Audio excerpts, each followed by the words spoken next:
Can you see my screen now? Yes. Yes. Okay. Yes.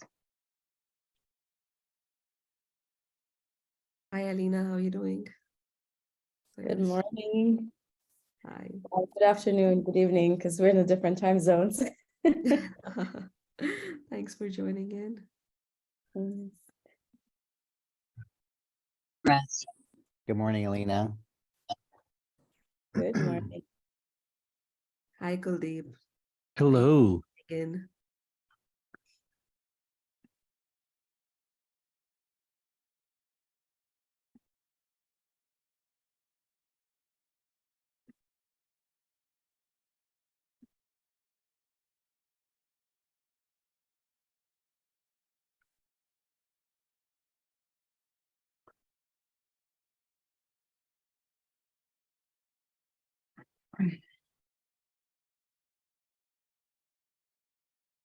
It's funny with Stanford late at exactly the point when you're supposed to start, there'll be a lot of people joining in, and until then you feel that there's nobody there.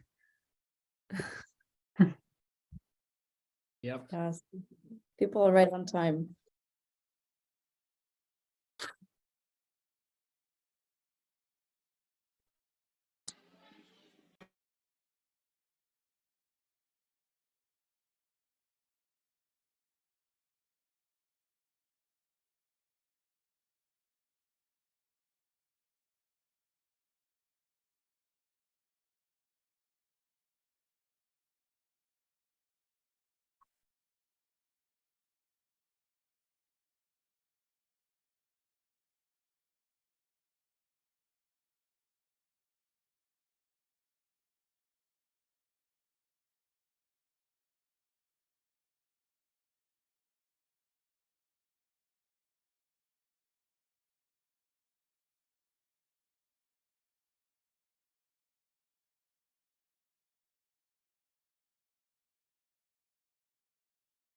Good morning, everybody. Morning. Hi, good morning. Good morning. Hi.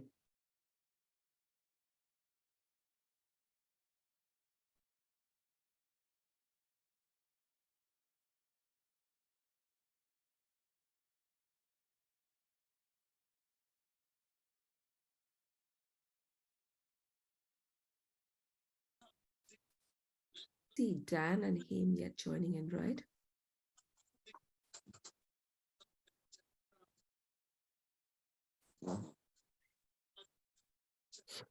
What was that, sorry? I said I don't see Dan and him joining in yet. Neither Sherwin.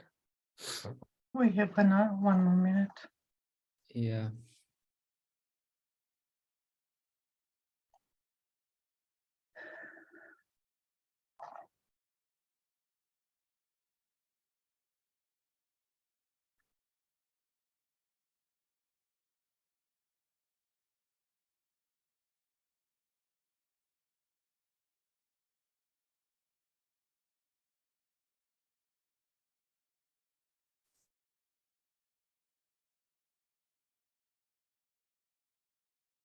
In the meanwhile, it'd be great to see where everybody is calling in from. You can write that in the chat.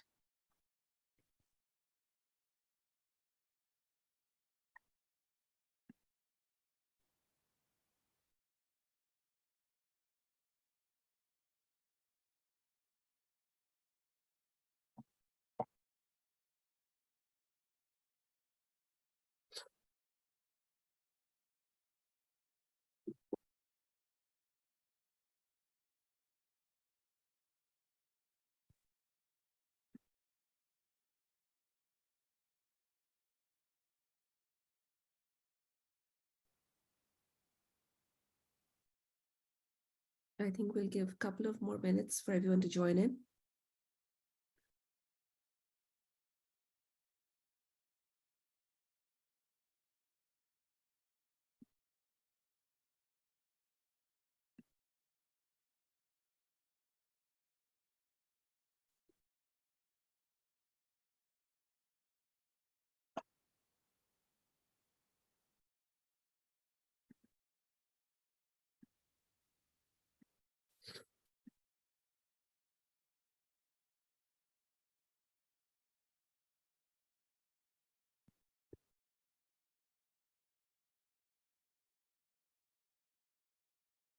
Hi, Dan. Thanks for joining in.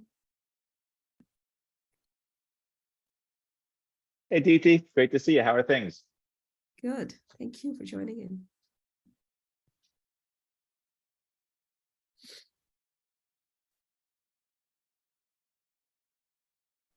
Edward, do you think we should get started or you want to wait for Sherwin? Maybe give it one more minute. I'm here. Oh, well, there you go. Hey, hi, Sherwin. Morning. Thank you for joining in. Morning. Hi, Deepti. Good morning from Delhi. Hi, Binay. Nice to meet you. Same here. Good to see you. Yeah, so maybe we should go ahead and get started. We've got a lot to cover, and I know more people will join as we proceed. All right. Can somebody check in with him in the meanwhile? If he's joining in. I'll just get started. Right. All right. Hi, I'm Deepti Power presenting Lisa Cohort 5 Pitchfest together with Edward Munt. We are the two co-founders of Stanford GSP Lead Incubator and Startup Accelerator, Lisa. I wanted to start by thanking all of you for joining in, and we are, as always, overwhelmed with the support and encouragement we have been getting from this highly engaged and extensive Stanford Lead community, and greatly appreciate your presence here today. On the slide 2, you can see the agenda. I will just take you through a brief overview of the agenda today. We will start with an overview of Lisa, its story, the team behind, and the current makeup of Cohort 5 participants. We also have the honor of our advisors, Alina Adams and Stephen Aporta, who are here to welcome you and share their thoughts about Cohort 5 participants' journey. Today, we have the honor of having Sherwin Matt, Digital Health and Advanced Analytics Executive, who is joining us for a keynote, followed by our judges' introductions. And at 8:35, we will officially start with the Pitch Fest with our superstars, the founders and entrepreneurs who embarked on this 12-week journey with Lisa in October last year and have been selected as the top 10 finalists. On the next slide, Lisa was founded in 2020 to inspire innovation and entrepreneurship within Stanford Lead community. It is an ecosystem to inspire and support startup founders at Stanford, driven by the vision of few of us to create something comparable to Stanford Startup Garage, but in an online hybrid format that works with the setup of distributed global teams and enthusiasm of Lead community. Stanford designed its online startup curriculum known as Embark, and it offered in 2020 it as a Stanford Rebuild program to help would-be founders develop ideas that could help the global community deal with its effects of the pandemic. And our ambition to create the Startup Garage for Lead coincided with Stanford's vision. We partnered with Stanford Embark and its professors and staff to become the exclusive users of the platform. And since then, have created Lisa as a platform to accomplish our vision. Back then, we identified 3 key insights that formed the basis of Lisa as it exists today.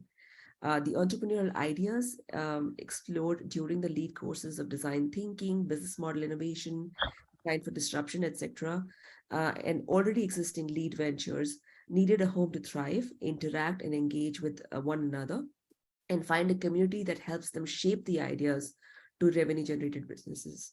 And we wanted to be the enablers, friends, and extended families, and the biggest supporters of those lead ventures. For non-entrepreneurial lead alums, we wanted to find a way for them to continue to engage in entrepreneurial ecosystem even after finishing lead courses by way of engagement through mentorship and consulting or facilitation type services. And the distributed nature of the groups within lead community that could come together to serve as a thriving innovation ecosystem. And our vision and insights proved to be true. Back then we started, we did not even imagine how big this initiative would become. And Lisa has now expanded and attracted ideas from not just Stanford Lead, but also Stanford MBA, MSX, and Stanford Seed programs. On the next slide, following the enormous traction for the program, it led us to continue the offering and evolve this program to where it is now. We have so far worked with 5 cohorts, 150 plus startup ideas, about 100 mentors, and 75 plus expert speakers from industry and venture capital. Lisa is highly committed to increasing entrepreneurial diversity and inclusive tech and facilitation ecosystem. We've had our founders mix in these 5 cohorts from various geographic regions, as well as a great mix of all ethnicities and genders, making it to over 36 countries represented. What Lisa is really proud of today is the ecosystem we have built within LEAD to inspire and support startup founders that is truly of the leaders, by the leaders, and for the leaders. And we take immense pride in our founders' achievements, have also had the support of extensive network of mentors and speakers from within this LEAD community. On the next slide, you can see that while Stanford Embark provides research-based curriculum design, Lisa designed an entire ecosystem of facilitation, engagement, and on the ground work to be that accountability partner for the entrepreneurs. We have an integrated approach to startup development where we bundle together all the elements that help startups become more successful. As part of the program, we offer design thinking, financial model and fundraising workshops, business model and governance frameworks, practice pitch sessions, storytelling guidance, guest speakers via our Podium X series. These are panel discussions, fireside chats featuring leaders from the VC and entrepreneurial ecosystem. And we recently added 2 new workshops, which are impact measurement and management with understanding of ESG and SDG frameworks for startups, as well as pitching with confidence with an expert coach. Next slide. We believe the next generation of unicorn companies will be built remote first and come from diverse distributed teams. At Lisa, we aim to enhance and empower our current startups with business acumen, guidance, and mentoring through industry leaders, while linking them with the much needed network and resources, and constantly challenging their vision to arrive at the best business models and right product market fit.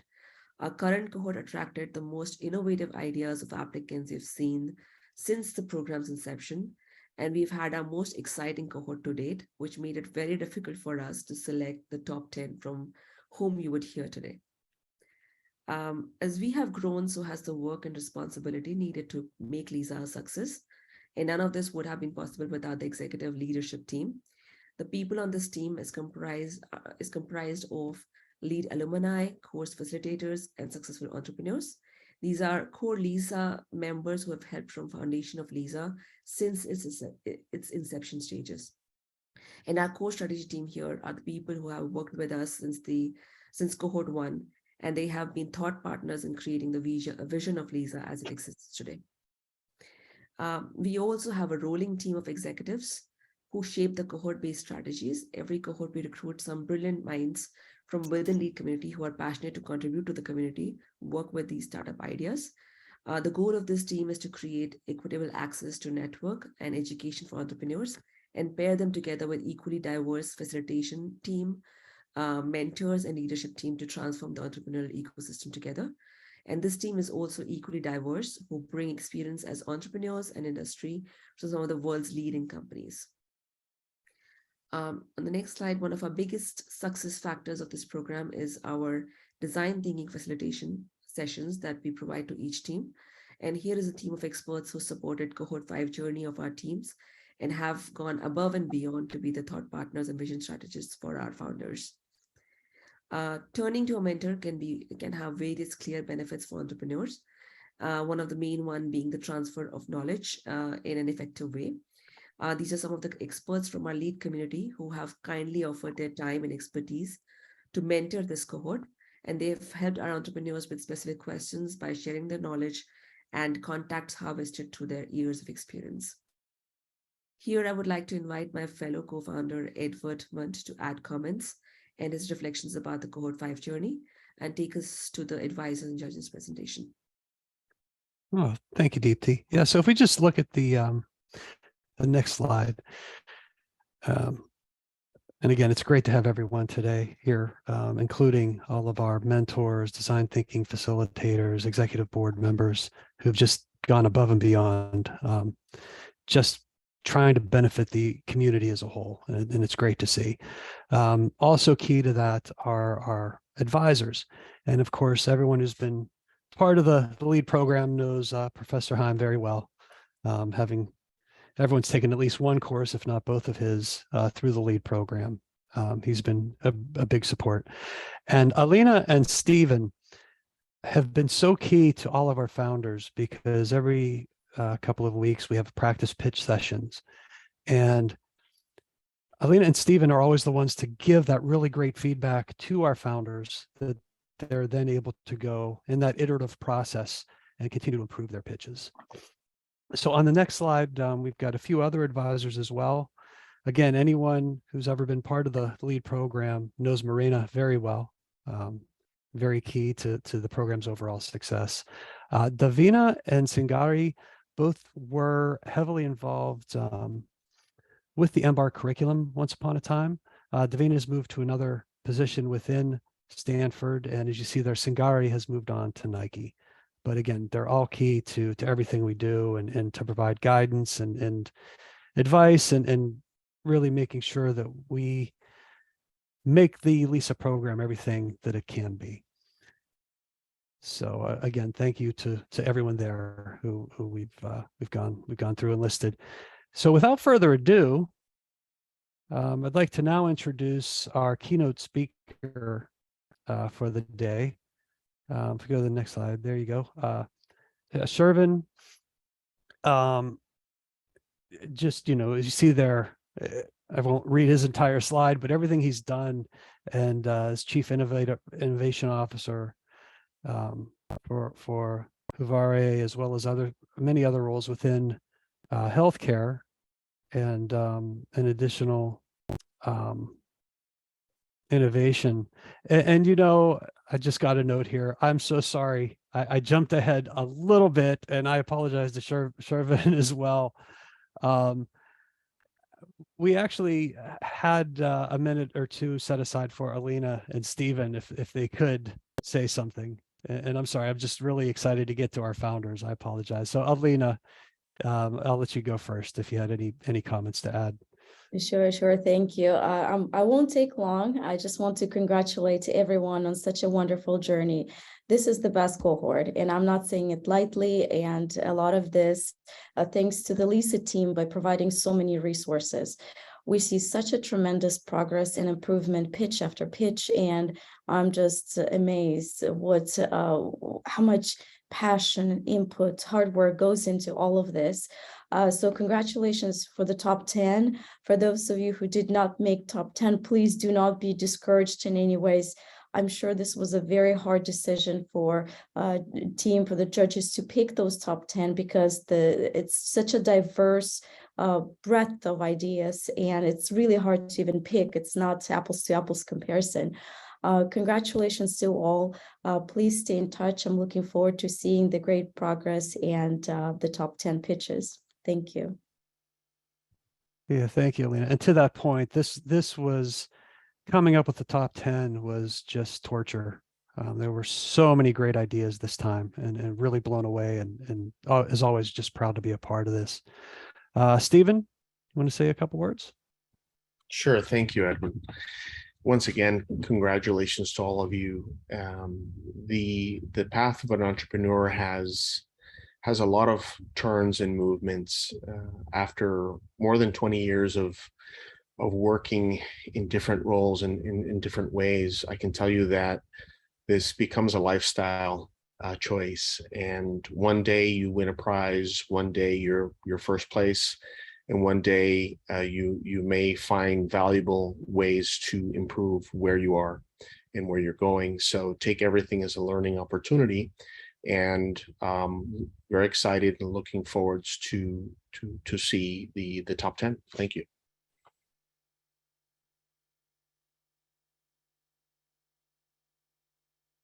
Okay, I'm sorry. I was just searching to make sure that Heim wasn't on, Professor Heim, and I missed him too, but it looks like he's not. So again, without further ado, Shervin, with my really butchered introduction, and I apologize for that. Spoken with him a few times, and he's been gracious enough to volunteer to speak to us today about innovation and well, I won't steal any of his thunder, but business models. We had some great conversations. I'm really excited to have him join us today. So, Shervin, if you'd like to proceed.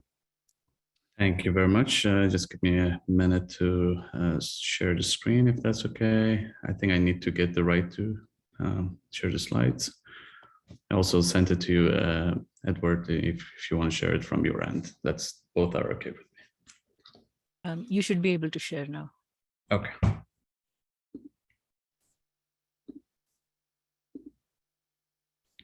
me know when you see it. I'll go to the presentation mode. Perfect. Perfect. Okay. Morning, everyone. Excited to join the session today and hear the pitches as well.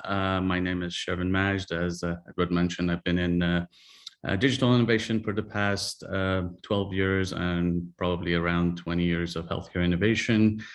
Work for large companies, small companies, and for today, I'm interested to sort of share some of the learnings and observations, on the area of passion that I've been kind of chasing and trying to tweak, the approach on launch and scale up innovations across enterprise. And I think it's always best to use an example for these kind of conversations that relies on accomplishments rather than beautiful promises. So for that reason, I'm actually leveraging one of the examples that we scaled at the large healthcare enterprise, Providence St. Joseph Health, to kind of make the points clearer. Final point here is that my email address is here, and this is an area that is far from being mature. As you guys know, this is a complex domain. Would love to hear your thoughts, questions, comments, and kind of make it better together, going forward. Let's move to the next slide. So I'll start with kind of an article from Harvard Business Review talking about biggest obstacles on the innovation in the enterprise. You see the usual suspects here. I'm sure you've seen a number of these in different reports as well, where politics, cultural issues are top two items as major barrier, and then lack of budget, lack of strategy, other kind of components that were ranked on a survey from 270 corporate leaders in this article. Article touches on one point that I feel it's missing here, and talking about clear expectations, missing a lot of times given the complexity and ambiguity that is inherent to any kind of innovation work, especially in the beginning. And that's why I think while I'm completely fine with this list and even the prioritization of that, and I've seen many examples of these being correct, I think another thing that has to be emphasized is, especially in the early stages of pitching to, stakeholders, is to make sure we are mindful of the point that it's common to see limited knowledge, poor expectations, and poor communications leading to a perceived risk that is much higher than the actual risk. This is really speaking to your stakeholders thinking of budget requirements to be much higher, the efforts estimations to be much higher, the kind of work or support that they have to put individually on the potential project to be much higher than that. And even worse, sometimes stakeholders think of the impact of the project on their job security, on the new model, if this project is successful, if they have to go through a major learning curve. All of those are risk factors, and it's very critical to continuously make an effort and elaborate on what potentially the guardrails and boundaries are, and at least eliminate some of those worries for those stakeholders to sort of think together. And if I want to sort of present it in maybe a more of a another way, is basically managing the fear of unknown, which is a lot of times worse than the unknown itself, is very critical from day one. And that's important to be done with the leadership as well as the folks on the ground. So let's jump into that case study. We leveraged, as I mentioned, AI to build a program for Providence St. Joseph Health. The program is focused on minimizing no-shows in outpatient clinics. People, no-show during their appointments in the, healthcare system for a variety of reasons. They may forget, they may, not get the right to sort of clinic. There are a lot of reasons that can lead to that. And I'll walk you through the pain point and some of the work we did to sort of see the kind of impact of some of the best practices that we should always push for. Just to give a sense of how broad and complex the enterprise is, just touching on some of the numbers here, we're talking about 2018 metrics mostly, 120,000 caregivers, 52 hospitals, over or close to 1,000 clinics, and 28 million patient visits across 7 states. So hopefully that gives you, a sense of how the enterprises at high level. And the point I want to emphasize more here is the structure is highly regional. So we have CEOs of many regions that they own their P&L and make their own decisions, despite the fact that, of course, there is a synergy between corporate and regional at high level in place. Starting with the pain point, which is the fundamental for any innovation, and I'm strongly emphasizing on that, working on extracting the right pain points and root causes is probably the most important part of any innovation project. This is a $150 billion problem in US healthcare. Within this organization, as an example, 600,000 no-shows annually. The average cost of each no-show is around $200. Just think of this as just the money that is transferred basically between the insurance and payers to providers, and not the adjacent implications and impacts. There are a number of references on what the no-show range is across the nation, but at least a kind of a more conservative or middle of the road is 18 to 30%, no-show rates for these clinics. The main thesis that is driving this, idea and project is the fact that automated calls and text reminders are effective to reduce no-shows. However, they are not as effective as personal calls, and there is a big difference here. The problem here is that personal calls are, of course, expensive, and we cannot afford to call every patient in the clinic. So to leverage AI and predictive engine to focus on patients that are at higher risk of no-shows was the intention of this project and program going forward. Looking at the adjacent implications and impacts, some of the strong, studies. On the left side, you see the study that has been done for 36 months. This was published in 2019, 3.5 million patient visits, 2.5 million patients. And basically the outcome is that even with one no-show, the risk of attrition for clinics increases by 70%. And that, of course, has a financial implications for the healthcare system, but also it has a major impact on the continuity of care for patients themselves. On the right side, the emphasis is on some of the clinical outcomes that are critical for managing and monitoring patients. And the impact of no-show on that example is for monitoring A1C, which is related to diabetes condition. A lot of times, when you compare the high no-show kind of population, you're looking at 20%, whereas on the low no-show, we're talking about 6%. And colorectal screening, the kind of change between low no-show and high no-show, you see it's almost double when you move from 19.5% to 36.4%. So I'm not going to go through all of this, but the point I'm trying to make on this slide is the $196 we talked about in the previous slide is just the immediate revenue that is being missed, but the problem and the opportunity is much bigger than that. So what was the solution that we worked on? We went through an iterative approach that you're very familiar with, and we got to the point of basically presenting a turnkey program that had a number of elements to make this easy and seamless for clinics. And the most important part was that they were kind of hands off completely, and we were managing everything for them. We leveraged over 80 parameters of the individual patient's profile to build the predictive engine, looking into 2-year patient history and leveraging electronic health records. And we also used call centers to operationalize the work rather than relying on clinics to leverage the insights from predictive engine and target the patients that were at higher risk of no-show. So all of that happened in the course of,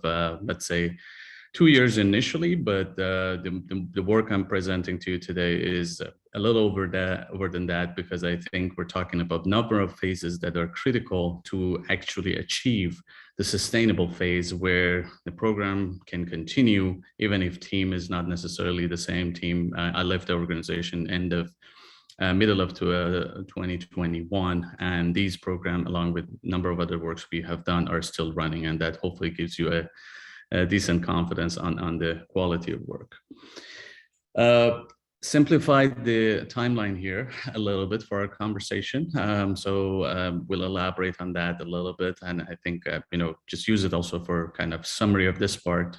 Basically, when we started in 2018, we had a proof of concept where predictive engine insights were delivered manually to clinics and front desk staff to use it for targeting the high-risk patients for no-show. And that's what they did. They saw that the ROI is high. And that was the premise of working on this project initially. During the 2018 to 2019, the focus of the team was to build a robust digital MVP and actually validate that in a number of clinics that were more of a champion or early adopters of our solutions. From 2019 to 2020, we actually looked into making sure that we engage early with some of the leadership across the organization and design a 20 clinic pilot and across primary care, specialty care, number of regions, and define the success to be a stepping stone for approval of enterprise rollout.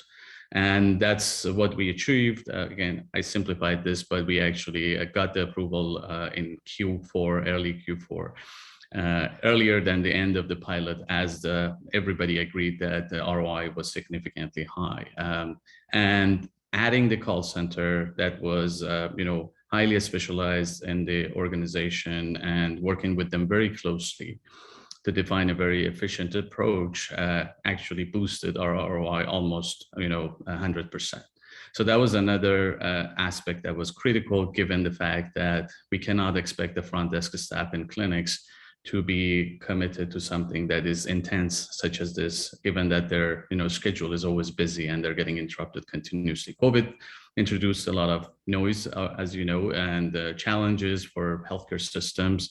Some of that translated into the, some of our programs actually having to put these no-show program on pause, given that they had to focus on COVID management and change of workflows and everything else.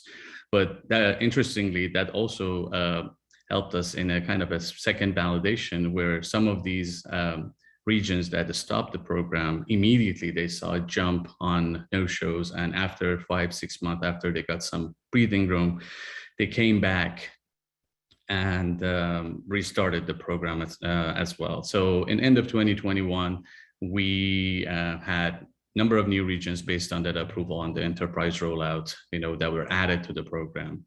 We also started working on business model, which is critical even as early as 2019, as I mentioned, the kind of ROI analysis and working on the quantitative part of this, that were at least the parts that were more clearer and acceptable to the stakeholders. And by 2021, we got the agreement from many of these regions to share some of the benefit and the profit they're making from these additional appointments that program brings to them. And there was no precedence before that, because the group was basically a cost center, and historically they were just helping the different parts of organization. But it was great to see that this kind of a new approach, or if you call it emerging business model of revenue share, can be also implemented to make things sustainable in the organization. Otherwise, the small groups that I'm referring to cannot continue like that.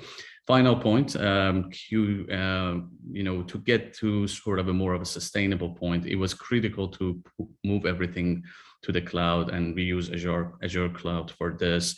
2018 was everything was on-prem, and that was very challenging to make sure the program runs smoothly, and that's why we had to do a lot of manual event handholding and kind of checkpoints every morning. But in summer of 2021, everything was pretty much self-sufficient, and that's part of the reason that program is also running smoothly now. So As you see, it's emphasizing on the significance of iterative development as we move from proof of concept to a sustainable phase, and also emphasizing on the the value of Azure, the business model and ROI work that has to be done as soon as possible. To give you a sense of how broad or the value and the impact was, we managed more than 500,000 patient appointments in 2019 and 2020, and that led to improved patient care, obviously, and millions of dollars in additional revenue. Final slide to wrap up, what I shared earlier, just to emphasize on some of the principles to manage that fear of unknown. I touched on in the first slide, and aside from making it a serious effort to ensure that expectations are clear for your stakeholders, communications are clear, and it will continue and it has to be repeated.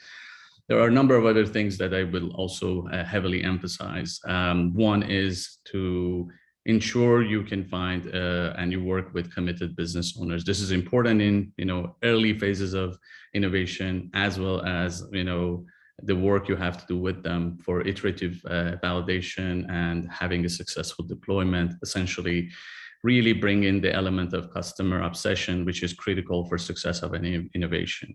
The second point that is also related to this, there's actually an article that I'm happy to share with you. If you're interested, please send me an email, emphasizing on the big difference where you hire a great product manager versus good product manager. And this is probably one discipline that I highly emphasize on the value of experience and making sure you sort of give more attention to that.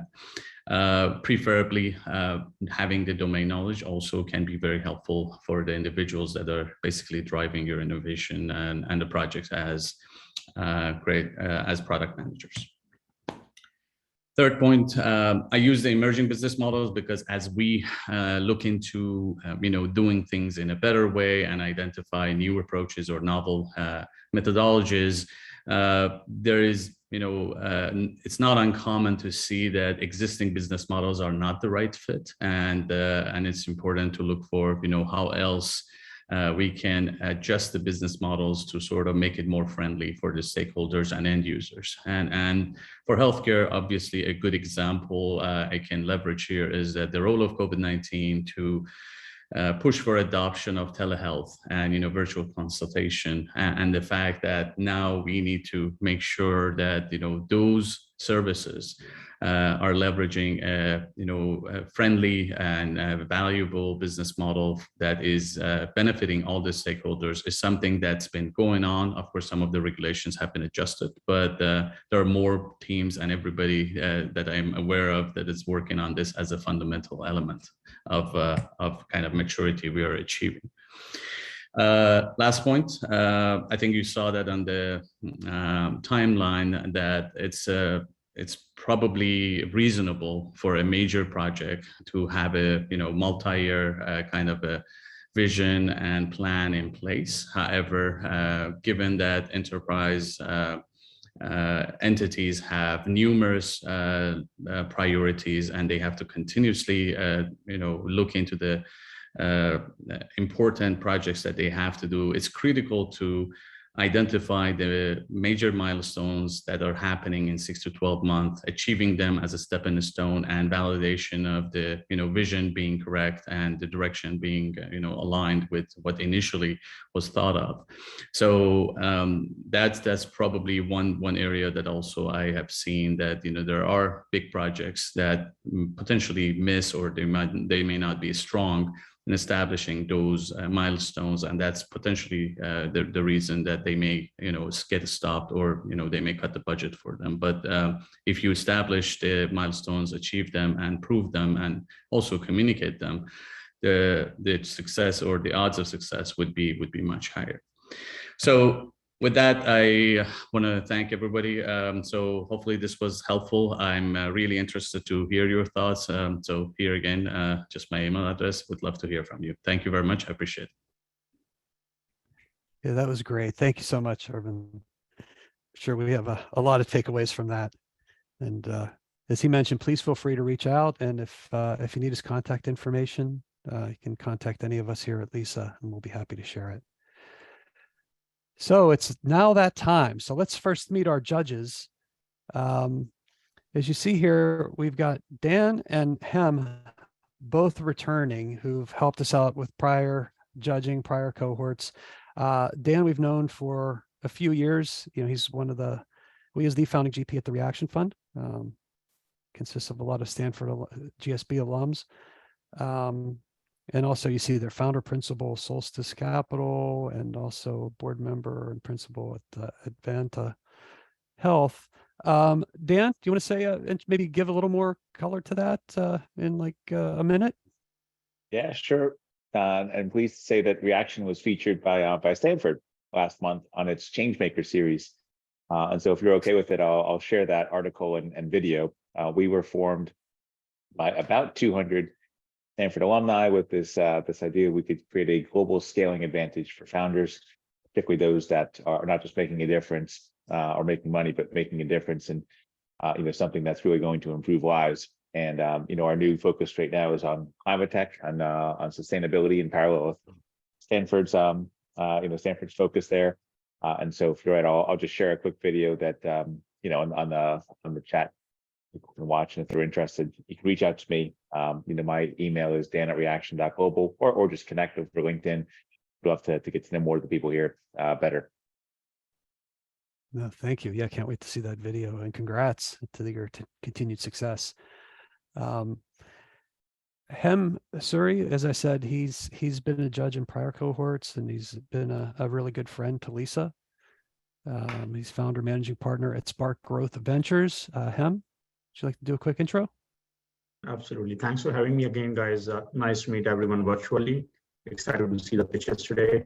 Like I said, I'm the founder, managing partner of Spark Growth Ventures. We are a Series A to Series C tech-enabled products and services investor based out of San Diego, but with a global focus.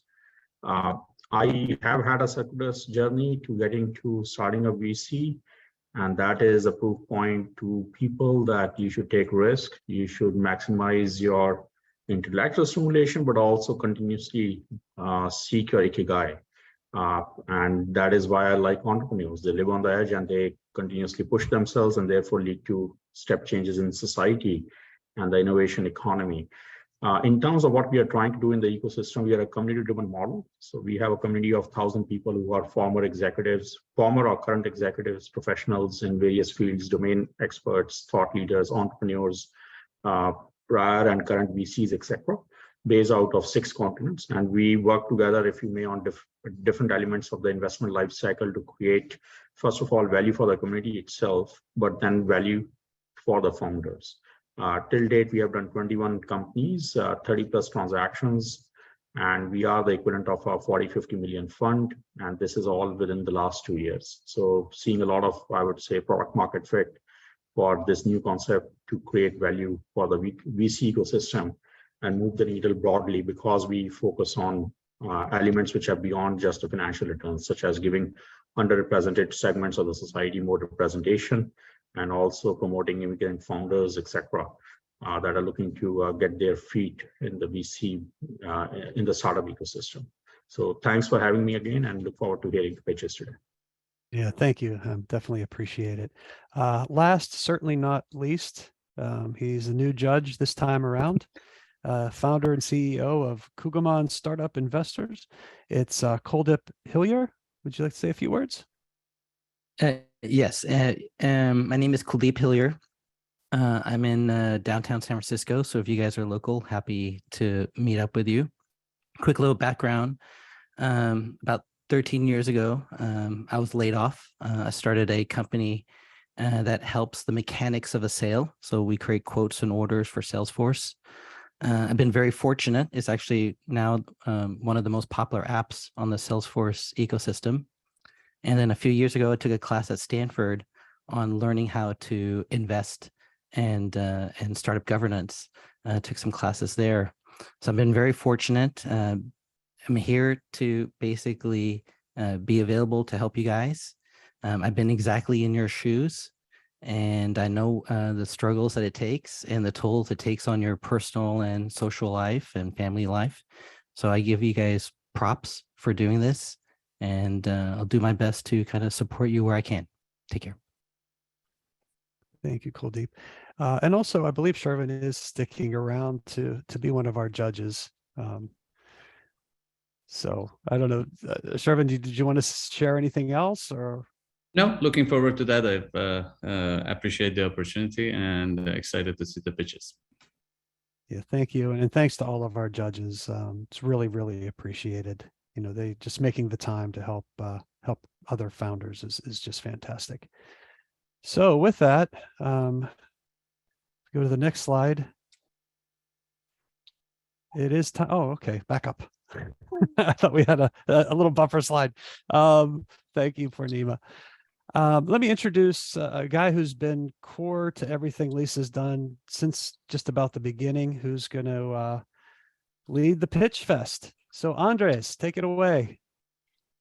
Thank you, Edward. Hello, everyone. Yeah, my name is Andres Marquez, and I'm now excited to transition into the pitches presentations.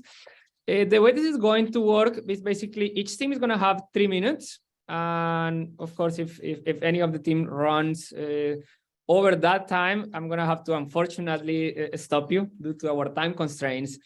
And then after that, the judging panel will get together and basically select our top 3 winners. Before we get started, once again, I want to congratulate all of you for making it into the final session and wish the best to all of the teams.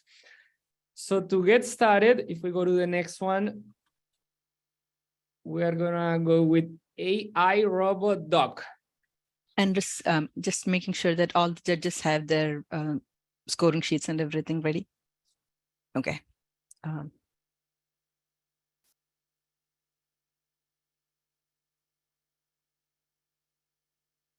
So do we have Moin or Irfan to present their slides? Yep, 1 second. I'm Sure. just here.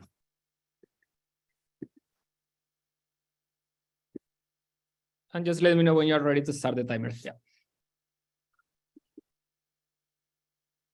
Yep. Greetings to one and all. Allow me to begin my presentation with a small prayer. Nobody should suffer lack of healthcare facilities and shortage of medical personnel. Our disclaimer. Let me remind you that the tough times brought by the pandemic are not over. Multiple waves are recurring one after another. Many developed countries are deprived of primary health care. Even in the US, we are experiencing severe physician shortage, and it's only expected to get worse. 1 in every 5 American families delay care due to wait list and backlogs. While half of our younger primary care physicians are burned out, older physicians anticipate leaving the profession due to various reasons. I am Dr. Moin, an ENT head and neck surgeon with more than 2 decades of healthcare management, and my co-founder, Irfan Muhammad, is a Stanford GSB lead alum and a serial entrepreneur. After facing the challenges to bail out our mothers from ICU during the pandemic and the lessons learned post-pandemic, we have come out with an idea to disrupt the traditional approach to medicine. The solution is to create a AI ML-powered robot with point-of-care system with onboard diagnostics and various treatment modules. Our targets are rural areas, primary healthcare physicians, and hospitals. We are collaborating with a technology giant to build our technology and are partnering with a chain of hospitals in Asia and the Americas. The AI RoboDoc is equipped with medical devices in a similar way to the current robotic surgeries working in the operation theaters.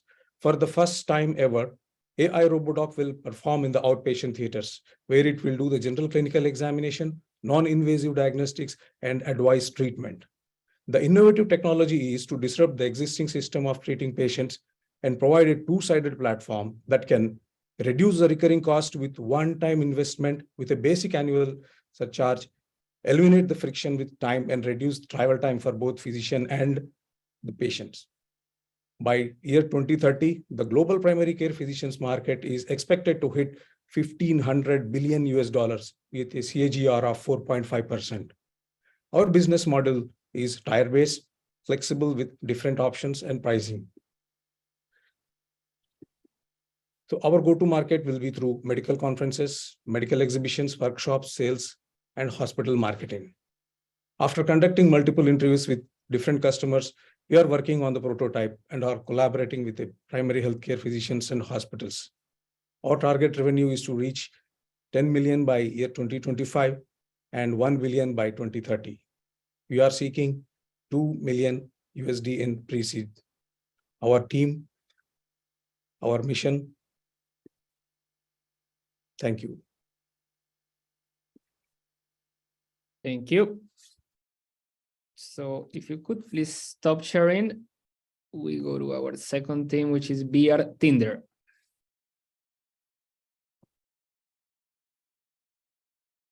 And Niels or Natalia, feel free to start presenting when you're ready. Yep.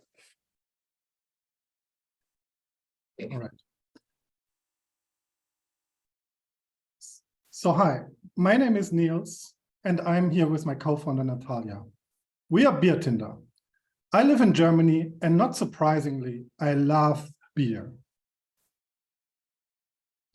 Did you know if you want to taste all the beers and try a new one every day, it will take you 16.5 years. Choosing the right beer is an increasing problem for me. And many others of the 50 million beer drinkers in Germany feel the same. Over 1,500 breweries exist in Germany with more than 6,000 different beers, and the variety is still increasing. Interestingly, 98% of all purchases for at-home consumption are done in person in pickup stores. And there is a trend for more conscious and sustainable purchasing decisions. Beer Tinder is a mobile app to choose the right beer, drink eco-friendly, keep track of and understand more about consumed beers, and to share the experience with your friends. It is AI-powered and provides personalized suggestions, also integrating your social network. Beer Tinder will suggest the right beer to you, and you can scan bottle labels at the store to retrieve detailed information about ingredients and producers. At home, after you have enjoyed the beer, you can rate your experience and share it with your friends and other users. Our app is free of charge for users. Today, breweries are spending about 400 million euro for marketing, primarily TV commercials and newspaper ads, while the digital ad spend has been steadily growing. Through our platform, breweries will have a direct marketing channel to the consumers. They will pay us for insight reports and on a per customer interaction basis for promoting their latest beers and discounts. We will start in the northwestern part of Germany, and we will consider the beer micro-regions with local breweries. Initially, we will target people like Robert, a 30-year-old socially active man, by partnering with local non-professional sports clubs and influencers. We are in the phase of iteratively creating an initial prototype and specifying features to validate our hypotheses. Our next stage is to turn the prototype into an MVP, to develop and populate the beer database, and to acquire first users and breweries. We are looking to raise 600K in return for 12% equity. We are experienced and passionate founders and project managers with a strong network and experience in the beverage and IT industry in Germany. We believe there's surely the perfect beer moment for everyone. Let us help find yours. Cheers. Cheers. Thank you. And up next, we have Color Sense.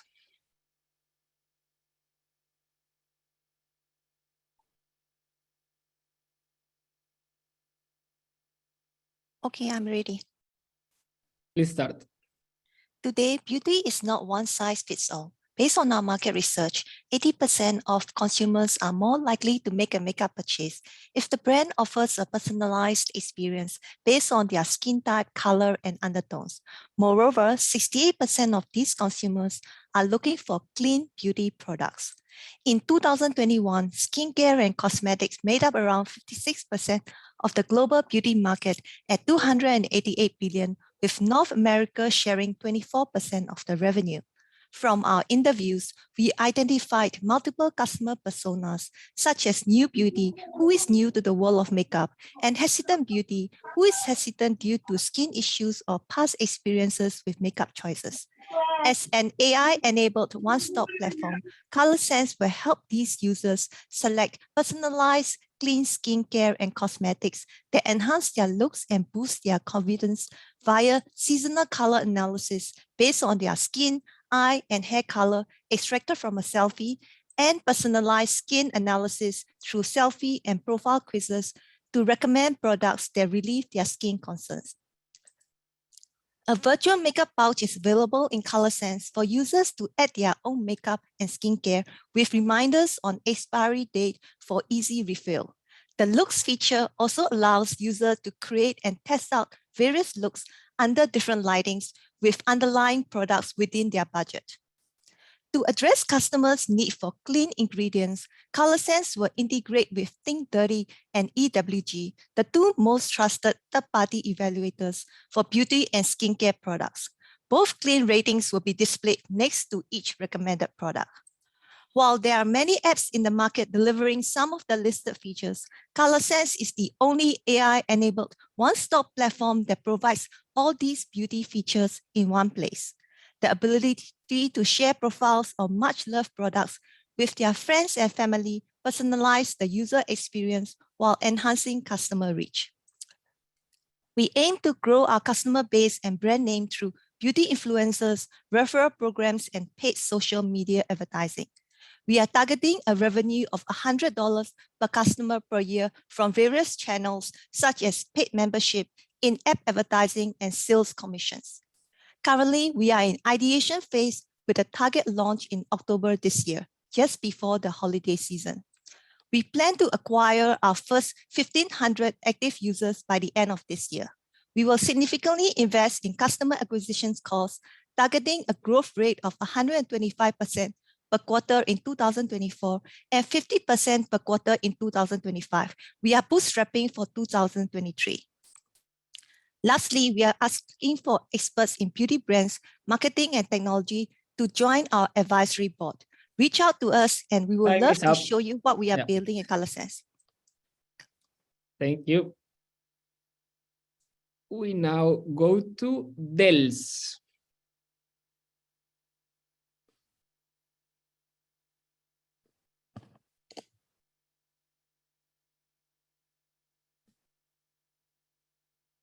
Okay.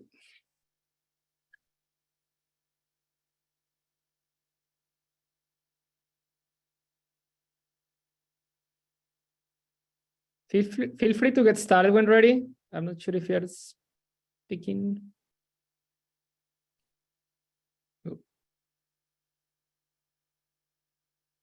Do we have Asia, Sargis? I'm muted. I'm muted. Sorry. Oh, okay, that's fine. Yeah. I'm muted. Okay.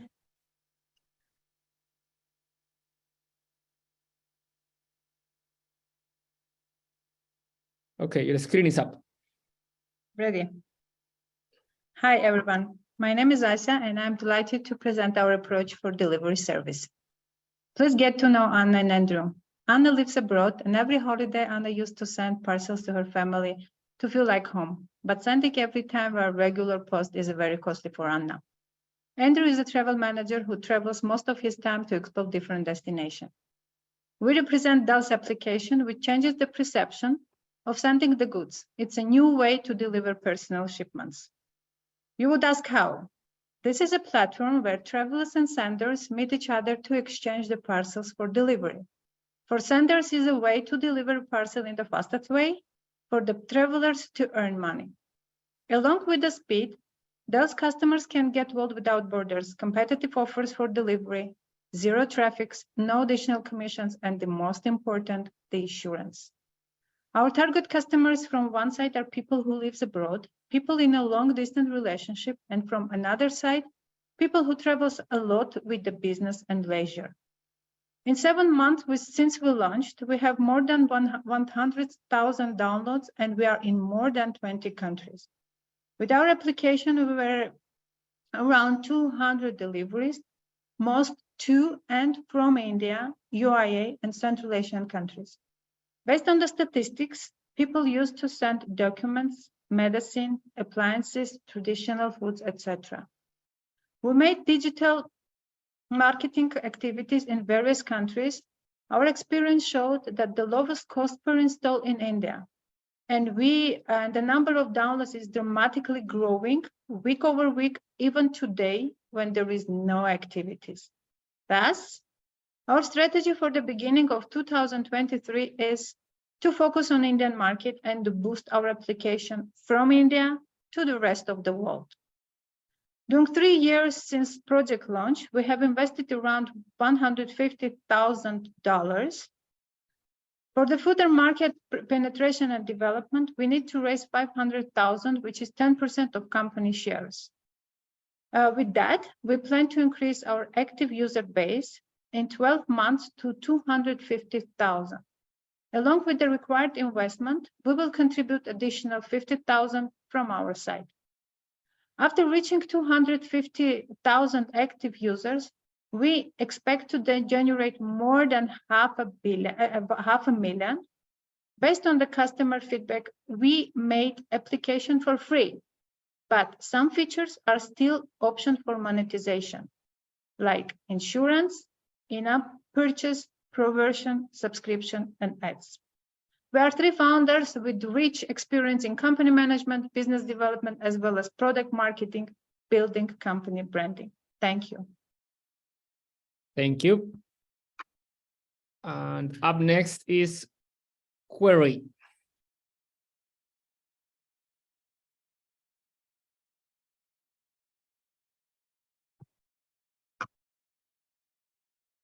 Okay.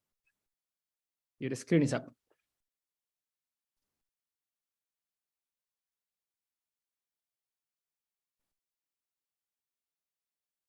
Hi, everyone. My name is Leila Amami, founder of Carry, an app-based local delivery service.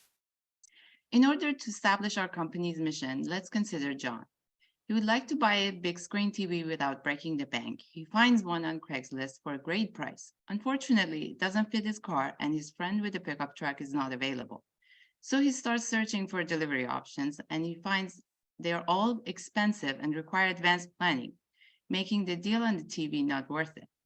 Traditional delivery companies have lots of overhead that causes high costs, require advanced planning, and are inconvenient. This was consistent with the consumer sentiment during our interviews. But what if we could connect John to pickup truck drivers in the area to help him transport the TV? Well, like Uber for moving, the Carry mobile app provides a delivery service that makes transporting large objects on demand and hassle-free. It's a crowdsourcing marketplace connecting local pickup truck drivers, helpers, and truck rentals to people needing to move large objects. There is a big market opportunity for this, with potential $2 billion in revenue, not including non-furniture purchases. There are currently competitors in the market. However, they're mostly local to their base of operation, haven't reached a national scale. Also, they're servicing a wide range of market segments. We plan to focus on specific segments and provide cost options to accommodate customers on a budget. Our advantage is creating a marketplace where people can buy and sell their services, freeing us from having to manage it. In addition to our customers, we are creating an income source for a new population of providers. Carry will make booking easy via mobile app, providing low-cost options and flexibility for customers to purchase additional delivery insurance if desired. The Carry driver interface makes it easy to decide on taking a ride request by providing all necessary information. We will also provide liability insurance while drivers are online. Our go-to-market strategy is to focus on large item proposal in secondary markets in suburbs, followed by micro moves in big cities and states with colleges. We are starting in Orange County due to the ratio of its pickup truck to population and expand to the rest of California. We're currently at wireframe demo phase. Our ask is for $350,000 in funding to support building the application MVP, setting up operation, marketing, and onboarding drivers. The roadmap to launch in Orange County is within 6 to 9 months of funding. We have a great team with more than 35 years experience in technology and solution delivery. Thank you for your attention, and we hope Carrie makes your next on-demand delivery hassle-free. Thank you. And for the remaining 5 teams, we now have Sophia, who is also an executive committee member for Lisa, who will take it on from here. Sophia. Thank you, Andres. Hello, everybody. It's great to have you all here with us.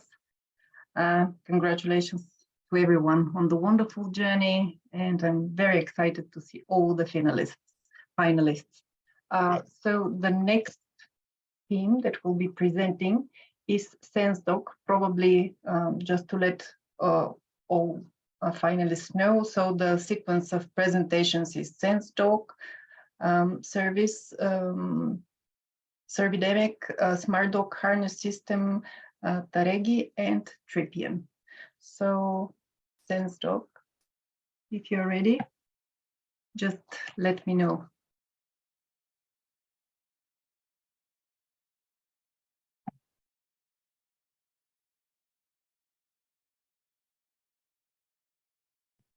They might be muted because. Yes, you're probably on mute. Sure. Yeah, I'm ready. Okay, 3, 2, 1, start. Sure. Hi, good morning. I'm Ray Sika, founder of SenseDoc, and we are enabling circular economy via AI and IoT for reusable packaging. While working for one of the largest blueberry suppliers in US called Nature Farms, I noticed that the industry uses a lot of plastic paper-based corrugates for moving their goods, billions and billions of them.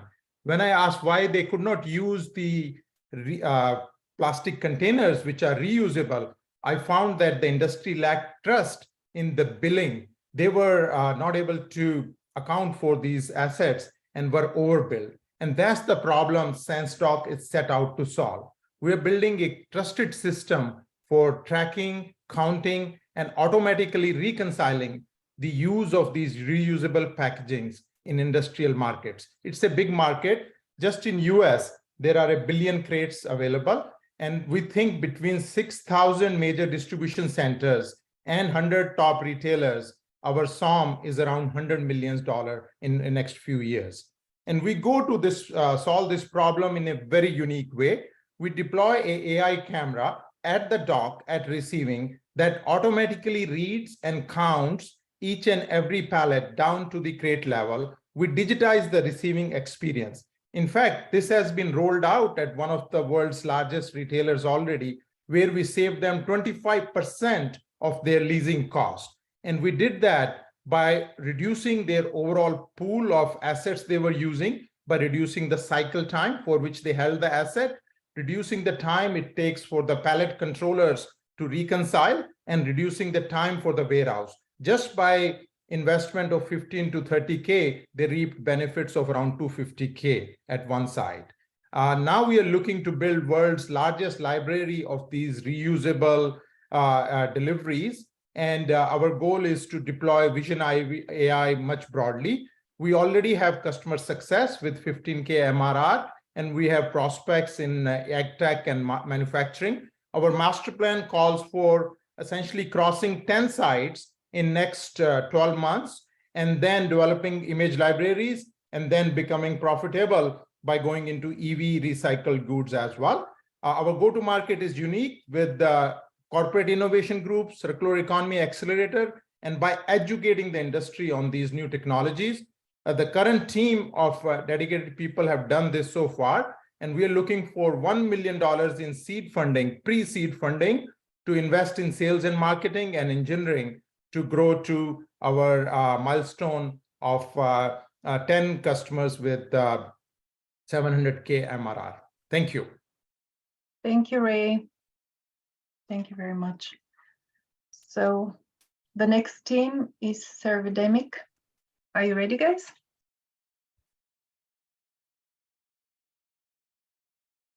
Let's see here. Give me 1 second to get started. Alex, you ready? Yes, ready. So 3, just to let you know that I don't see your presentation on the Oh, screen. you don't see it? No, that's not good. Let me restart that share then. Can you see it now? Yes, I can see it now. Okay. Okay, so 3, 2, 1, start. Global mental health and disconnection are a serious problem. The numbers are terrifying, but studies have proven volunteer service to be the most consistent and impactful exercise for your mental health. And when you do something nice for someone, even a stranger, it gets paid forward, hitting up to 36 people. Over 75% of people feel it's important to serve and want to volunteer, but only 12% actually do. So why is service missing? Aisha told us it's too complicated to find a service of interest that fits her availability and connects her with peers. Nonprofits are desperately looking for volunteers to support their cause, and businesses need to bolster their employee health and social impact. We've learned the key to making service sticky is to auto match you with convenient opportunities and then make it super simple to connect, serve, share the goodness, and grow together. Servidemic is a mobile app that does just this. It intelligently matches on you, and unlike the competition, it reaches the personal level, matching not only with nonprofits, but one-on-one with needs of friends, family, or community. It's easy to volunteer or to get help, either in person or remote. You just tap a service, your friend gets notified, you chat in-app, serve each other, and then post the experience when you're done. You create or join groups, challenge others, earn coins, and have fun. Then turn those coins into rewards or donate them to charity. As you volunteer, you share uplifting and contagious content to the app's social media feed, where you give and get cool new service ideas and grow your influence. It's a simplified and convenient way to reconnect, find opportunities to serve, spread your virus for good, and improve well-being. Our audience can be reached and made aware through social media, influencers, promotions, and local youth leaders. We'll target select demographics until we hit critical mass, starting with youth groups here in Phoenix, which we're closely networked with. Once we've reached 25,000 users, we'll expand to similar demographics across other states, then to other interest groups and locations. We're targeting 1 million users, 15,000 nonprofits, and 160 top businesses by year 4. We have 4 primary revenue streams: in-app purchases, charitable contributions, nonprofit subscriptions, and corporate subscriptions. Businesses have also expressed interest in sponsoring activities, challenges, and coins. Combining all revenue streams, on average, a user generates $9, costs 50 cents, and results in a net income of $6 annually. This means a break even at year 1, or 70,000 users, and a net present value of $7.3 million over the 4-year horizon. Servidemic requires ample supply of service needs to gain momentum. This allows those looking to serve a good selection of matching opportunities, empowering the experience for both sides and generating hype, thus growing the platform. We're looking for $100,000 in capital investment to further development in AI, staff up, kick off marketing, and flip the script to ignite a global service pandemic. Thank you Come very join much. us and share your Thank good. you. Thank you. Your time is up. Thank you, guys. So next team, next one, smart dog harness system.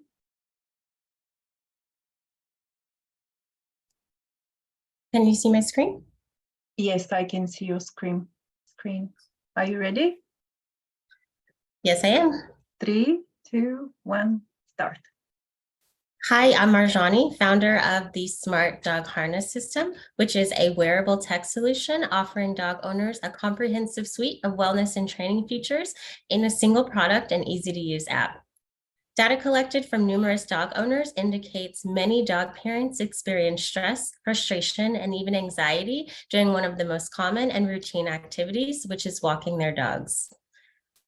Further, 100% of interviewees reported use of a harness as one of the most essential tools for walking their dogs, and a large number of respondents reported a high likelihood of increasing the frequency and length of walks if certain environmental and behavioral factors were addressed. The Smart Dog Harness System provides owners with the information and control to improve their dog walking experience.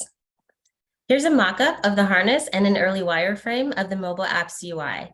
The harness and tech sync with the mobile app, where you can access your pet's health and activity data with an affordable annual subscription.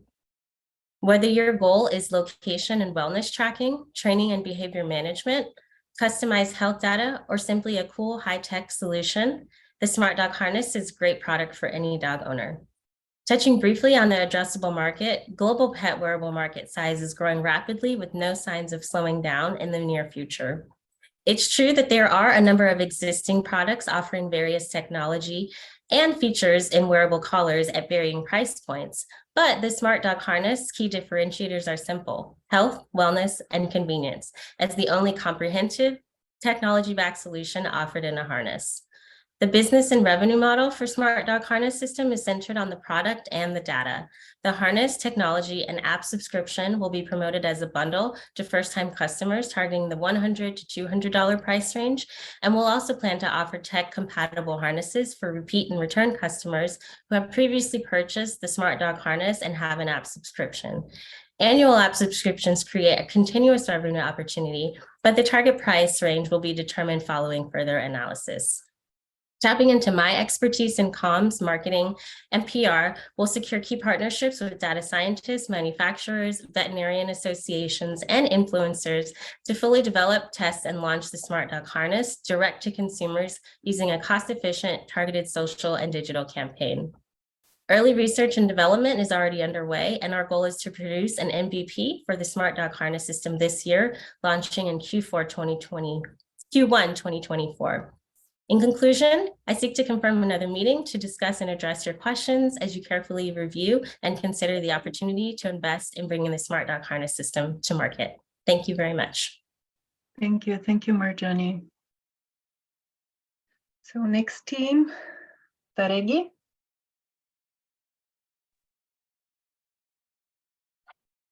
Okay, can you guys hear me? Yes, I can hear you. Are you ready to, but I cannot see your presentation. Khabab is sharing. Maybe the person before was still sharing. Can you see it now? The screen. We can see the screen. Can you see it now? Is it a white screen with the logo? Yes. Yes. Okay. Yes, now I can see it too. So are you ready to present? Can you hear me? I think Randa is frozen. There is the issue with the connection, I think. Yeah, Randa, you might wanna disable your video if you're having connection issues. I think it's the other way around. If we disable our videos so that our connection gets better, because she's in Egypt and the connection is.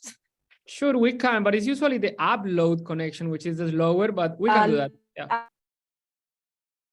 Yeah, just to try.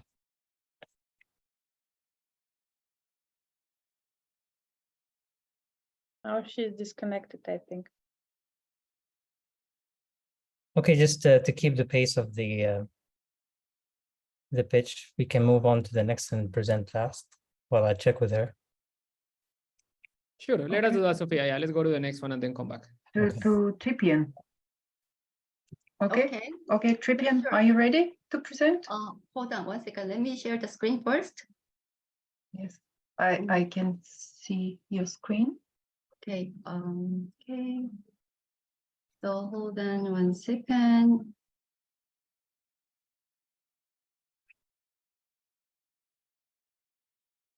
Okay, so let me share the screen again. Okay.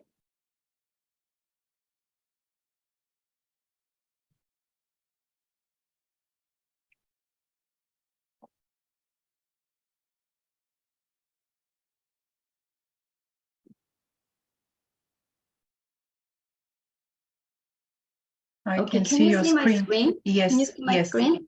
Yes, I can see it now. Are you ready to present? Yes.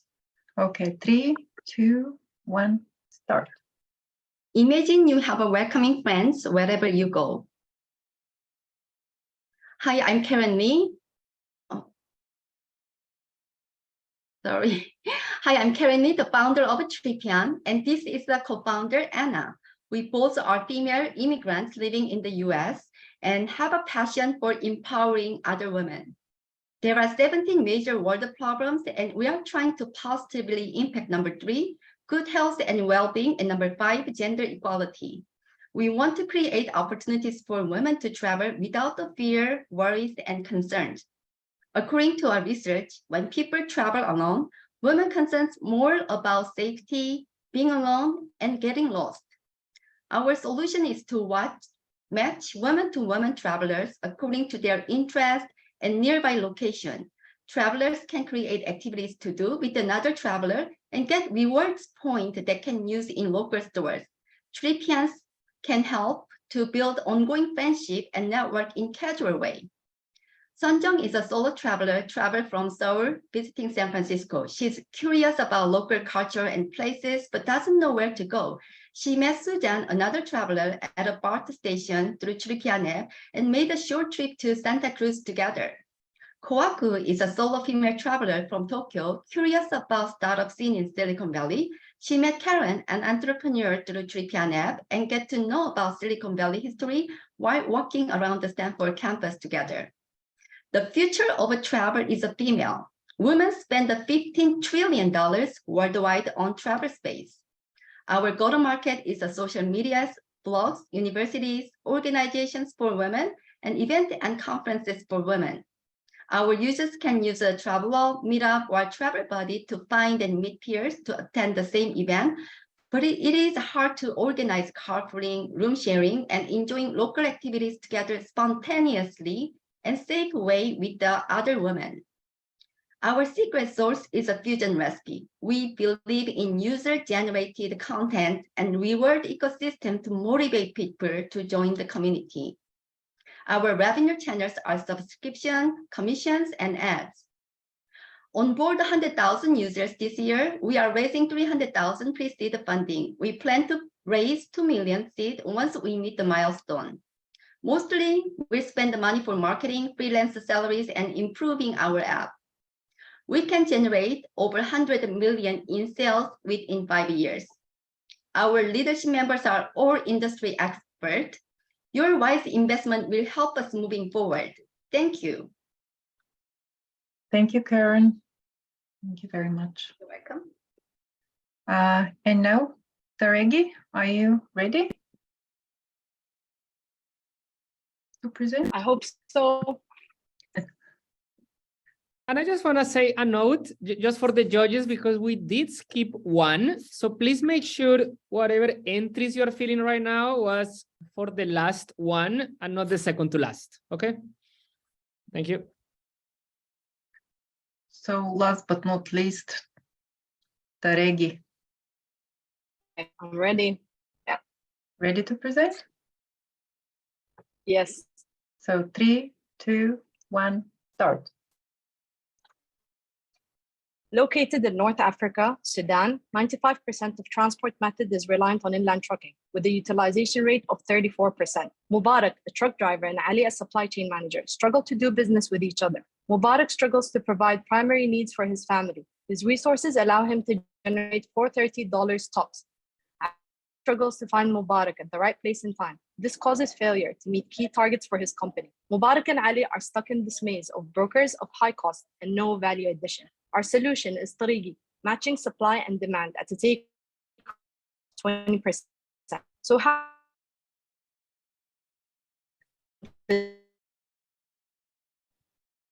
Aranda, we cannot hear you. I don't know if it's only me. Yes, I'm afraid the line is breaking. GPS. Not really. In advance. Aranda, we cannot hear you. The line is breaking.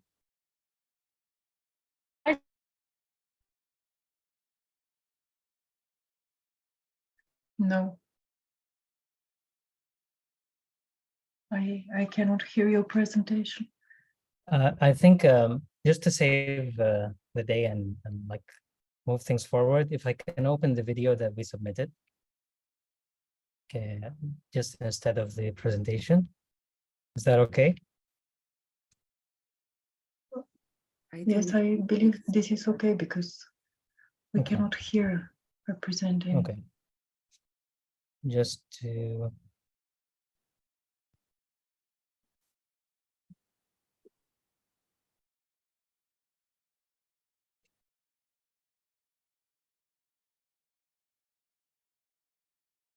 Okay, can you see it now?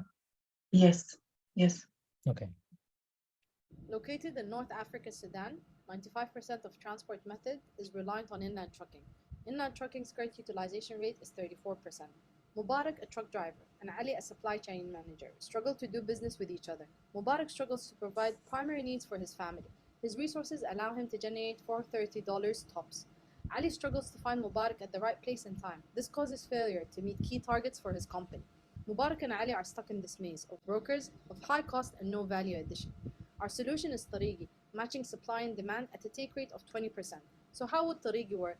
On the demand side, planning by scheduling missions, visibility tracking through GSM and GPS, insurance through third-party insurance companies, time saving in booking in advance, accessibility to be able to reach new locations easily. On the supply side, improvement in their productivity by getting more missions, savings by removing brokers, visibility by being an independent player in the marketplace, maintenance, access to third-party providers, consistency, reduction in empty backloads, therefore creating network effects. The regulators will benefit with an overall efficiency of 4 times in the industry. Tarigi would receive a request from the client and the down payment. The driver accepts and receives the 50% payment. After delivery is confirmed, the driver receives the remaining portion. So far, the app is in prototype. 3+ potential CTOs have been interviewed. The feature list is identified and pilot testing environment is ready. Our current traction pre-launch is 5 clients, 415 trucks, and 33,200 monthly tonnage, which leaves us with a TTV of $1.7 million and a monthly revenue of $340,000. Development starts with trucking booking. In 6 months, we'll move to container booking. Once our product is ready, we plan to go to the market by raising awareness about the platform on the ground until the trial stage. Q3, we launch for the public. Q4 will include the retention of the client. Until 2024, where we start integrating the business vertically for better unit of economics. We are unique, since culture is at the core of our strategy. This is a major factor in our equation for success. Our ambassadors have the freedom to choose to be a driver or a sales generator. Our TAM is $2.2 billion. Once we are established in Sudan, we will target landlocked countries to be able to serve them through Sudan's ports. Trade volume for the 5 market equates to $45 billion. Market competition is weak. We will be the first tech-enabled startup with industry knowledge, an ambitious team with diverse expertise and the local know-how, making it the right time. We meet 5 sustainable development goals: better income, therefore ability to spend on basic needs, optimization in the industry for economic growth, and monitoring carbon footprint. The right expenditure formula is capital 15%, operations 72%, and 13% on marketing. Our ask is $1.5 million for 15% equity of our company, used on hiring a CTO, app development, marketing, and ops. Our team has 12 years experience in the industry and designing user experience. In summary, we are breaking the barriers and jumping into the unknown and hope to shape a better future for our country. Join our mission positioning Sudan in the radar. Thank you for your patience and sorry for the inconveniences. Thank you. Thank you to Ricky team. And this was the end of all 10 presentations. Andres? Yes, so thank you, Sophia, and thank you to all the teams again. So we now move to the breakout room for the judges, and I will also be on that one. So Purnima, will you be assigning us to room? Yes, I'm sending you. Edward is not here, but I'm sending the rest of you. Okay, thank you. And we will be back, of course, to announce the winners once we're done. So let's see. Okay.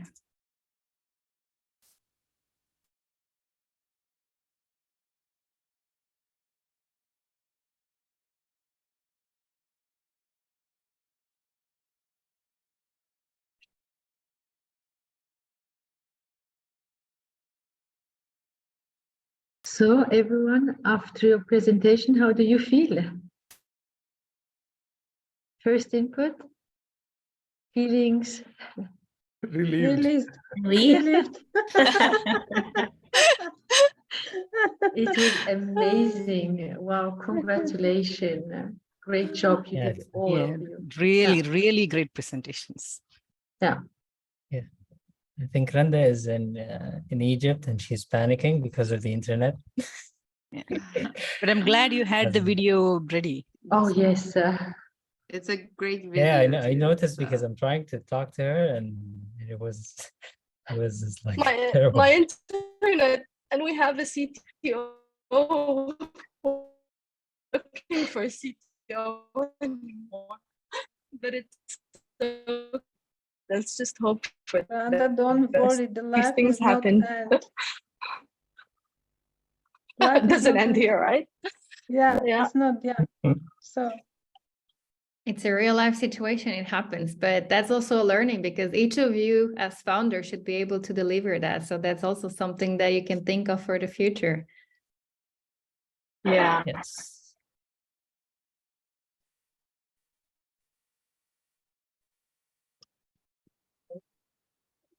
I just wanted to say everybody is a winner today. The presentations were amazing.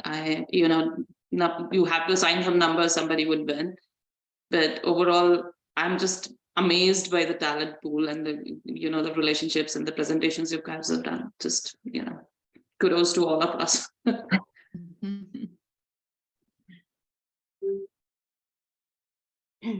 Yeah, so I had a technical bug when I present. So, hopefully that is not a judging criteria. I don't think so. I hope, do you know anybody, by the way, know the judging criteria? Because I don't know which aspect they will have some point, because I like to hear feedback after, the pitch. So you can then ask them directly. You can have through emails. You can then ask for a feedback. Today they won't give a feedback. They just say 3-1 winners. But please, all of you can ask for feedback via email, workplace, whenever you workplace chat. Don't hesitate. And it's not the end of your journey. It's just the beginning. Exactly.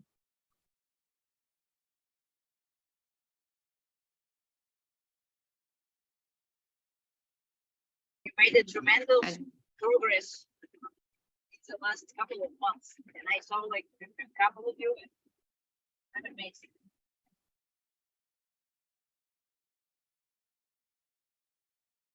I just want to thank everyone. Everybody, you improved so much. I wanted to mention this, Valerie. Yes, exactly. What was we in the beginning and what we are now? It's like tremendous growth. Yes. So Yes.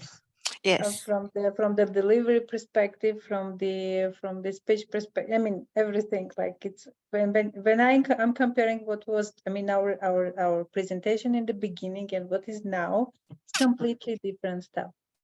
Yes, well, that's I love that your app went from 70,000 downloads to 103 already. That's amazing. You need to teach us all. Yeah, it's cool. At the beginning presentation, you're like, oh, we're at 70,000, and now it's 103. I'm like, that is amazing. Oh. Yeah. Yeah, also, I wanted to give a shout out to Servodemic. Thank you. Your presentation has changed. It was like amazing. Yeah, thank you. Appreciate it. And Well, the flow was really good. Yeah, thank you. We took some of your advice in animating a few things, which was really good. And yeah, I mean, no one loves getting cut off in the last few seconds, but it just is what it is. I think we should give feedback. Well, I've said there's some people on here. I think everyone should have like a 5-second buffer. 5 to 10 second buffer. Like plan for 3 minutes, but you're not going to get cut off till 3:05. Just in case, it goes off. But you know what, Chris? If you have the 5-second buffer, you will have then 5 more because you will calculate in your presentation your 5-second buffer. But I think everyone here is like, good enough that, hey, got to cut off at 3 minutes. But if for some reason you trip up on a word in your presentation, we'll give you 2 extra seconds or something. But you're right. People will probably use that, and then so maybe it just needs to be secretive, right? So Purnima, cohort 6, don't tell them they have a 5-second buffer, but provide it to them so that.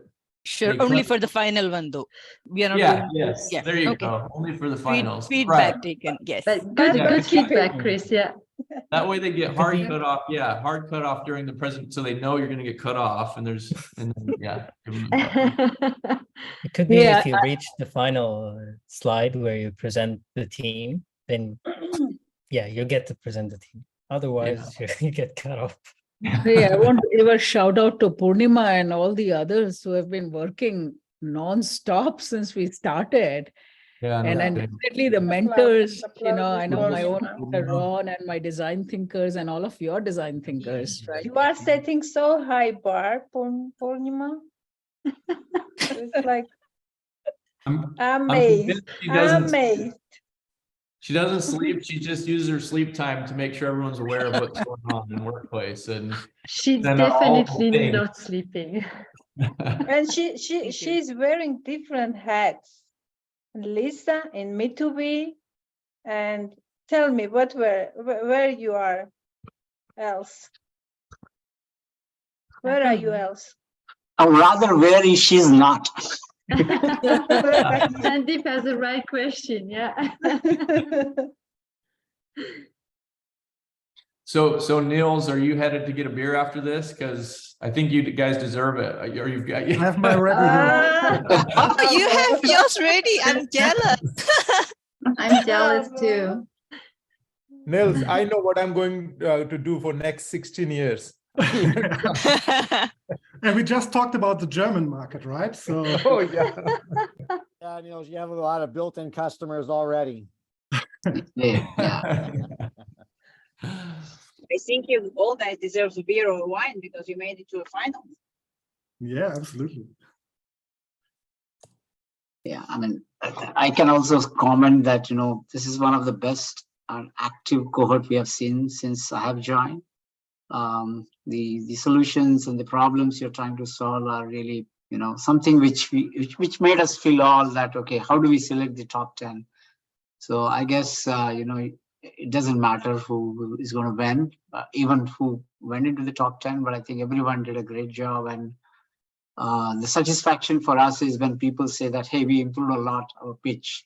So which shows that, there was some real dedication by everybody who helped you out, whichever way they did. So wish you all the luck from our side as well. Thank you. Yeah, thank you. It's been a good collaborative group. I mean, I know I've shared with my family a lot of the family and friends, a lot of your ideas already. I'm like, these people are going to change the world. Like there's some really cool ideas in this group that will make a big difference. So I think it's pretty cool. Yeah, I agree. We got a lot of good feedback through these pitching sessions, and that really helped a lot. And I don't wanna forget thank to mention us everyone. when you become rich and famous. Oh, Alina and Yeah, Steve, I do need to drop, sorry, but I do want to thank everyone, Lisa and all of the founders here. I've learned from all the mentors, and really it's been a great experience, and I'm looking forward to keeping the connection and working with everyone. Everyone's so generous with offering help, and it's been amazing.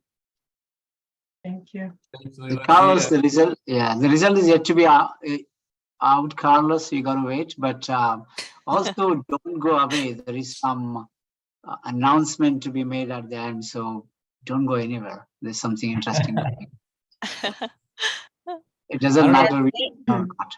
And I'm waiting, and I'm keeping my lips tight because I want the person to announce it. I don't know if Alina and Steven are still on, but thank you guys for your time and dedication and mental effort during those presentations. Your feedback was incredible. I just kind of sat back in awe that you could draw so much from such short presentations from so many different ideas and topics. So thank you for that. It's really just an impressive body of work in such a short period of time. So we appreciated it. Yeah, I second that. It was amazing to see that just based on 3-minute pitch, they could give such rich feedback, which really went to the core of the business. So thank you to both of them.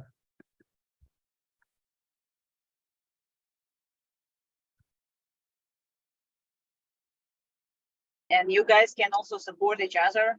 Some of the businesses may be interconnected. For example, the beer can be sent with Delta Joanne. That's a good idea. Yeah. After everyone volunteers to serve a friend, then they'll grab a beer and ship it to another friend. That is great. Using Yes. Dells probably, right? Well, Just- right. Yeah, exactly. Right. And of course, they'll walk their dog, drinking the beer, meeting more friends at the dog park. And making sure they all have their cosmetics ready when they're showing Ready, them. yeah. And they're using Makeup. Trippy and Indeed. it's Yeah, yeah. And we'll And come they have to to- And for bulk shipping, Yeah, and they have to look right, for bulk beautiful, of shipping, course, so bulk, they need Ray more can help. makeup. It's one big family. I've already ordered a Armenian cognac with somebody coming to me to be via Delse. Oh, that's a great idea. But they'll see in person. In person, yes. I'm waiting for Purnima to approve my wait list. Yeah. We have over 60 people on waiting list, just letting you know. Oh, I'm all good. Yeah.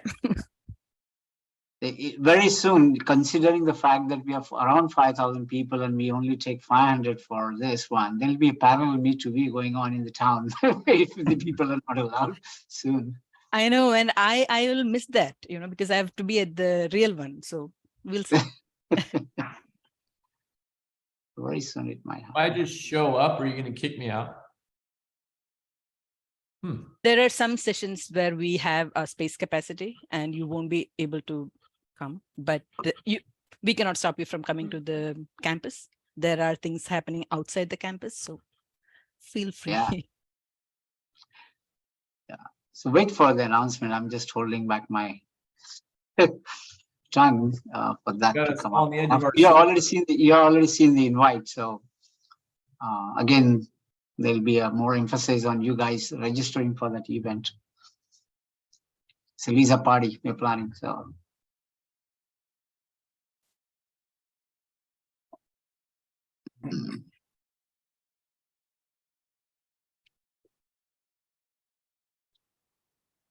It was also last time, so with so much suspense. yeah, Yeah. maybe somebody can do a stand-up comedy to lighten the mood or sing a song. Oh, so it will not be me because otherwise nobody is on the Zoom call. I can stand up, but no comedy. That's a good joke as well. Yeah. I used to like when the professor used to put some music before we started the live session. So that was pretty exciting when you started. I don't know, most of you must have seen that. So maybe Purnima, that's for us next time around, that music to fill the gap. We actually wanted this conversation. We had a discussion about that and we thought it's better to just talk to people. I mean, now nobody is worried, right? We are all done. So you're having a good conversation. I saw Kuldeep, I went to your LinkedIn profile, you're a helicopter pilot. So what's the story? Where do you take your helicopter? Yeah, I guess during the pandemic, I kind of needed a skill. And so it's all about tackling my fears. So I was scared of dogs. So I ended up getting a Doberman and training him. And I was scared of heights. And so I learned how to fly helicopter out of Portland, Oregon. And I love it. It's awesome. So I've flown in London, Boston, the Bay Area, Seattle. So I highly recommend if anybody would just want to have a good time, just get a 30-minute intro flight in a helicopter, your local flight school. You should write a book about those experiences, facing your fears head on. I think that's a really good concept. That's cool. Well, today we were all afraid of pitching, so here we are. Yeah. Exactly. So add that to your book too. All right. I did my I did one for the Cessna. I think Julia also did one. But after that, I didn't pursue. I don't know why. But yeah, maybe you can motivate us. I mean, how many hours you had to fly in before you got over your fears? Oh, I was really scared. So in a helicopter, it's a training helicopter at 2 seats, and I'm on the right side, and you can see the ground. And when I first got up, you're in space, and you got to turn, and you can see. So for quite a while, I couldn't make right turns because I couldn't see. So if we needed to go somewhere on the right, I'm like, okay, well, let's go left. And so, yeah, that took a while. And then let's go left and left and left. Yeah. It was kind of it was in Portland, and so like in order for me to start going right, we would have to go to like popular spots. So we went to the Nike's headquarters, flew over Phil Knight's house. So then I would do orbits. I'm like, okay, I got it. So you just kind of have to psych yourself and just get out. Wow. So Purnima, okay, are yes. you ready to start sharing your slides? I am. Are you seeing my screen? Yes, we can see it now. So I guess before we go to the winners, I do want to mention that on the breakout room, of course, all judges were there. And the winners were selected based on pitch quality, total addressable market, TAM, traction, new ideas, and new problems. So with that, Purnima, if you go to the next one, please. So there was a tie on third place for Cohort Sense and Taregi. Congratulations to both of you. And if we go to the next one, for the second place, we have Del. Congrats to the three of you. Thank you. And the winner of Lisa Cohort 5. We have Sandra. Thank you. Congratulations. Congratulations.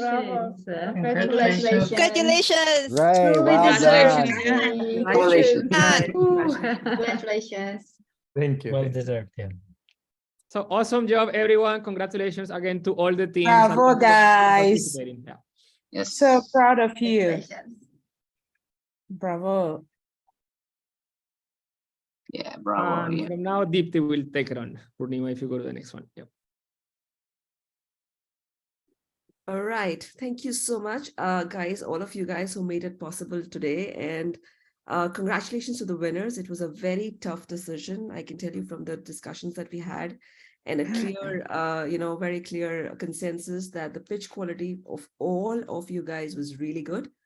In specific, I really want to mention that because we would like to share the comments. In Beer Tender had a great pitch quality as well. So just wanted to kind of mention that. Other than that, yeah, we personally believe that this has been our best cohort so far, not taking it lightly, as Alina mentioned. It was truly one of the most inspiring set of entrepreneurs Lisa has ever worked with. So we hope these ideas will go out in the world and change lives and change organizations. And congratulations, not just to the winners, but everybody else who was not even participated in the top 10. We actually saw your enthusiasm come through, as well as your ideas have been amazing. We always say that Lisa is nothing without the engaged founders, and we can design a program and services, but it's the founders who make it truly worth it. Special thanks to the panel of judges who've had a very difficult task of picking the top 3. And thanks also to Shevin for a great keynote. Big shout out to all contributors of Lisa, specifically the exec team. They are the ones who run the show. Thanks a lot for your support. You guys make Lisa look good. So thank you so much. And some announcement that we wanted to make here today was, ever since Lisa started, we had the ambition of creating an in-person event that brings together all the Stanford founders, wonderful people who have contributed to Lisa in any capacity, participate as speakers, mentors, judges, facilitators in any capacity. Also, we want to open our community to other Lisa enthusiasts who want to join as future founders or contribute to Lisa in other ways. So finally, this year in March, during Me2B 23, Lisa is organizing its first ever in-person event in Palo Alto, and we promise it to be an event that you wouldn't want to miss. We have already rolled out a survey for participation on Workplace and received close to 100 plus RSVPs to join the event. We wanted you all to also have an opportunity to RSVP for the event if you haven't done so. The seats would be limited, and we would send out further details to all who have filled out this form to get this premium invite for the event. It would be an invite-only event, and we may not be able to accommodate all interested people, but we will try our best to make it to the most requests. And first preference would definitely be given to Lisa founders and the past contributors. Valerie is adding the form on the chat here. So this is a call out to get on the list and join us to celebrate the 5 cohorts of Lisa thus far. Thank you so much for joining in. And thanks for your patience. We really ran over time by 10-15 minutes, but I hope it was worth it. And I especially also want to thank Dipti and Ed for running this for all of us. I think they founded this, and with whatever enthusiasm, they are still continuing to motivate us to help the community. I think it's really commendable. So thank you, Dipti and Ed, and whoever founded this Lisa thing. Thank you very much. All right, guys. Have a great evening. Bye. Thank you all. Bye. Bye. Thank Thank you. you Bye. again. Bye, Congrats, everybody. everybody. Thank you all. Bye. Bye-bye. Congratulations. Bye. Thank you, JJ. Congrats. Thank you. Bye.